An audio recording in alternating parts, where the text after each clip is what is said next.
అల్లు అర్జున్ గారు నిన్న ముఖ్యమంత్రి గారు అసెంబ్లీలో ప్రస్తావించిన తర్వాత మీరు ప్రెస్ మీట్ పెడతారని అంటే పశ్చాత్తాపంతో ప్రెస్ మీట్ పెడుతున్నారని చెప్పి నేను అనుకున్నా.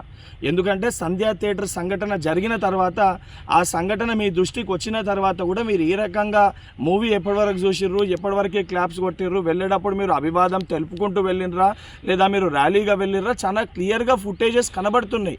మీరు అవన్నిటినీ పక్కన పెట్టి ఏదో జరగలేదు, నా దృష్టికి రాలేదని చెప్పి మీరు మాట్లాడుతున్నారు. సరే, మరుసటి రోజు మీ ఇంటి దగ్గర కూడా మీరు ఇన్సిడెంట్ జరిగిన తర్వాత కూడా పటాకీలు కాల్చుకున్నారు. సరే, ఆ విషయాలన్నింటినీ కూడా మేము ప్రస్తావిస్తలేము అని మీరు మాట్లాడుతూ ఏమని అంటారు, తెలుగుని సత్తా చాటుతున్నాం అని మాట్లాడుతున్నారు. తెలుగుని సత్తా చాటేది ఉంటే మన వలన తెలుసో తెలియకనో ఏదైతే సంబంధించి సంఘటనలో మనుషుల ప్రాణాలు పోయే విధంగా అటువంటి ఒక చర్యలు జరిగినప్పుడు దాన్ని ఏదైతే సంబంధించి సానుభూతితోటి స్పందించి ప్రెస్ మీట్ నిర్వహించి ఆ కుటుంబానికి అండదండగా నిలిచే ప్రయత్నం చేయాలి తప్ప నిన్న ముఖ్యమంత్రి గారు ఏదైతే ఈ ప్రజాప్రభుత్వము ప్రజలకు అండదండగా ఉంటుంది, ఎవరు తప్పు చేసినా కూడా ఊరుకోము, శిక్షిస్తామని చెప్పి ముఖ్యమంత్రి గారు వారి స్థాయిలో తెలంగాణ ప్రజానికానికి ఒక ధైర్యం, ఒక భరోసా కల్పిస్తుంటే దాని తర్వాత మీరు ఈ రకంగా ప్రెస్ మీట్ పెట్టడం అనేది ఇది సరికాదు.